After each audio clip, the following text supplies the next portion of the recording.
അപ്പോൾ ഗൈസ് എല്ലാവർക്കും എൻ്റെ യൂട്യൂബ് ചാനലിലേക്ക് സ്വാഗതം. ഞാനിന്ന് പറയാൻ പോകുന്നത് ഇന്ന് ഒരു അപ്ഡേറ്റ് ഉണ്ടായിരുന്നു. അപ്പോൾ അപ്ഡേറ്റിന് ശേഷം നമ്മുടെ ഗെയിമിൽ മാറ്റങ്ങൾ സംഭവിച്ചു. അതിന് കൂട്ടത്തിൽ നിന്നാണ് ഒരു പുതിയ സ്കില്ല്, റെയിൻബോ സ്കില്ലാണ്. അപ്പം എന്തുവാ ഈ റെയിൻബോ സ്കില്ല് എടുക്കുന്നത് എങ്ങനെയാണെന്നാണ് ഈ വീഡിയോ കാണാൻ സാധിക്കുന്നത്. നിങ്ങളിപ്പോൾ ഈ കണ്ടുകൊണ്ടിരിക്കുന്ന ഈ ഒരു വീഡിയോ കാണാൻ റെയിൻബോസൊക്കെ എടുത്തുകൊണ്ടിരിക്കുന്നത്. അപ്പോൾ എങ്ങനെയാണെന്നാണ് നമ്മൾ നോക്കാൻ പോകുന്നത്. ലെറ്റ്സ് ഗോ ഗൈസ്, നമുക്ക് നോക്കാം.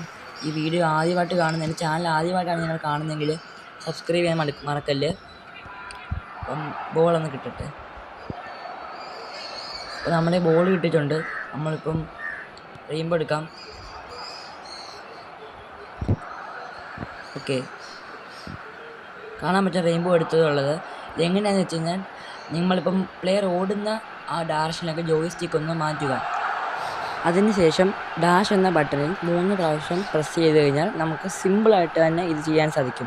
എങ്ങാനും നിങ്ങൾക്ക് ചെയ്യാൻ സാധിക്കുന്നില്ല എന്നുണ്ടെങ്കിൽ അതിന് കാരണം നിങ്ങളുടെ command type, faint command type എന്നൊരു ഓപ്ഷൻ ഈസിയിലോ സ്മാർട്ടിലോ കിടക്കുമായിരിക്കും. ഇതിനെ അഡ്വാൻസ് എന്ന രീതിയിലേക്ക് മാറ്റിക്കഴിഞ്ഞാൽ ഇത് സുഖമായിട്ട് തന്നെ ഇത് ചെയ്യാനും ഡിഫൻഡേഴ്സിനെയൊക്കെ സിമ്പിളായിട്ട് ബീറ്റ് ചെയ്യാനും സാധിക്കും.